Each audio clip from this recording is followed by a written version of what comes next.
Now, do I have the build for you? It's based heavily off the momentum mastery throw glaive build that's become really popular recently. Trend was first to hit rank 1, Gladiator or whatever it was. Yeah, World First Gladiator, I think it was, using that build. This build is based off that. It trades Trail of Ruin and Immolation Aura, like those bonuses there, so that active pressure, for a lot more burst. We'll quickly run through the talents. The Demon Hunter side is really flexible, and it's what you're used to. It can work with both Collective Anguish and Quicken Sigils. Look, honestly, I didn't even have a preference on which one I like to run. I'm doing Collective Anguish now just because it's easier to keep momentum up with the Fell Rush. But Quicken Sigils is really good for the activation of the Sigil of Misery, having it activate 1 second faster if you do want to run the 10% bonus, because that was recently nerfed in PvP. But yeah, everything else pretty standard. But onto the Havoc side, that's where things do change up a bit. We'll go through what's mandatory, what you must have, and roughly how it works. The start's pretty much the same, left and right. But we get to First Blood, which adds a lot of base damage to our Blade Dance or Deathsweep. Into that further, because it is a throw glaive build, that's how we keep our pressure up when our cooldowns are up. You will be taking the bread and butter talents for those. But further onto it, this is where our first lot of multipliers start to come in. Dancing with Fate. That is a 40% damage bonus on the last slash, which already does more damage than the rest of the slashes on our Blade Dance or Deathsweep. Chaotic Transformation, of course, so when we activate meta, we will want to Blade Dance immediately. So, mandatory. Initiative. Now, this is a big one because this is a full mastery build. We don't have much base crit.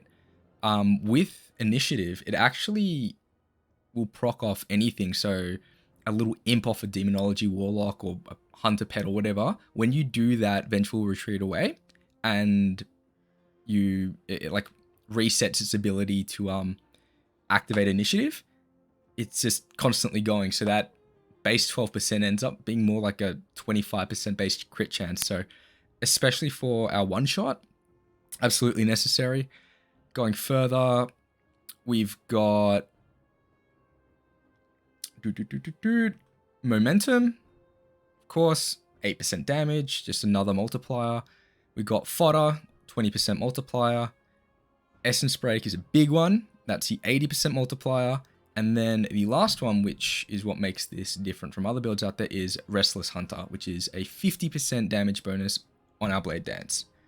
There's also Chaotic Imprint, which is a 10%. So all those together ends up being something along the lines of a 208% bonus to our Blade Dance. Yeah. So at that, we'll give a little demonstration of what that should look like.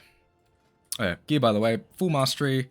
My gear at the moment is pretty decent. So this is the second week. We've got quite a few 424s, both weapons enchanted, so Earthen Writs and all those shenanigans. I'll hover over everything. So yeah, good amount.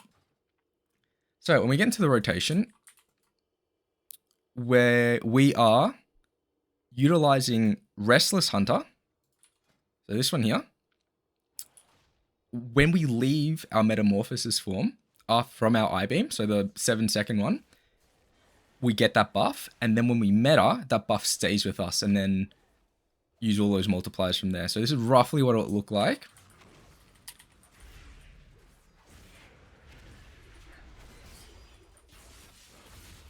We'll build that up, get into our meta.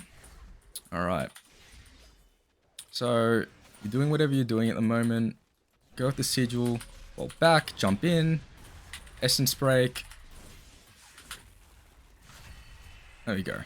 That was without any demon procs or earthen writ procs, a non-crit 147k final slash on Deathsweep with 335k ones beforehand.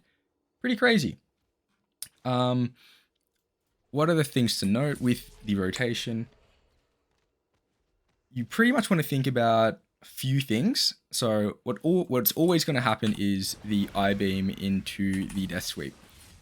And then after that, it sort of depends on where you are. So low Fury at the moment, you want to have Fury before you jump into meta, so you can instantly do that Essence Break Blade Dance. You want to have Chaotic Imprint up. That's flat 10%. You want to have Momentum up.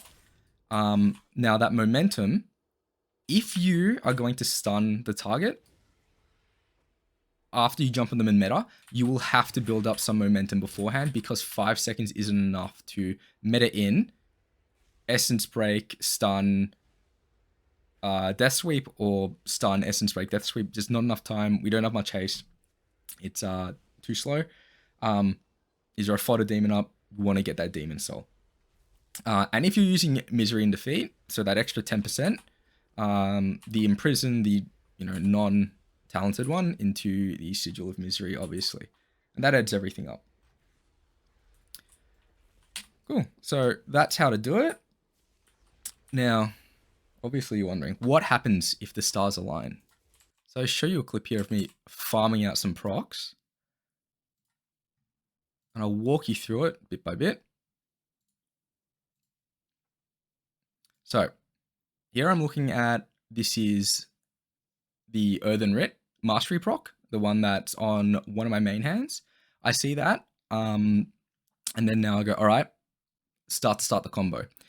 You can also notice I had previously, just before, a few seconds before I started the clip, kill the demon, and we've got the soul sitting there on the side. Pick up the soul. All right, now I've used Eyebeam and I've entered demon form. And we're getting ready to get through with it. So setting up the rest of the things, making sure chaotic imprints on it. If it's a target, CCing whatever. Go through. Now, that Earthen Writ proc, it went from 9 seconds to 14. We've got the Demon Soul there. That means that I've got both weapon enchants going at the same time, which is so much mastery, it's unbelievable. There we go. So I drop the Sigil of Misery to proc that 10%. I've now done a Vengeful Retreat back to get that initiative bonus, so I can get that extra crit. And in midair, doing my meta is bound to my on use, so they go at the same time. I jump in, Essence Break, non-crit 90k. Having a look at the buffs at the top. So obviously you can only see the one Earthen Writ that's there. Demon Soul, initiative, everything's up. Non-crit 90k Essence Break. Now, isn't that the most crazy Deathsweep you've ever seen in your life? The little hits beforehand were critting for 100k, and the final slash 454,000. Into the hunt, mind you, that 82k wasn't the hunt, that was the hunt dot tick. Show you what that hit for. Get to the end. There you go. 454,000 on the dummy. And the hunt, 386k crit. Absolutely massive. Hey, quickly interjecting a few days later, some additional thoughts. So how viable is it for solo shuffle? Well, it's pretty viable. It's very good. Any big crit, big hit, one shot out of nowhere will, of course, be good. But unfortunately, the name of the game in solo shuffle at the moment is pressure, and it doesn't have the same level of pressure as the traditional momentum mastery build, but it really would benefit more from a 2s and 3s setup base. Not that I have any at the moment, but pretty obvious. But that doesn't mean don't try it. Definitely try it, especially before it's nerfed, because there's no way that these numbers are going to stay around forever. And clip those crits, clip those one shots. That way you'll have that memory forever. Well, here you go. I've got a little montage of one shots I had got when I was making the build. So see you later.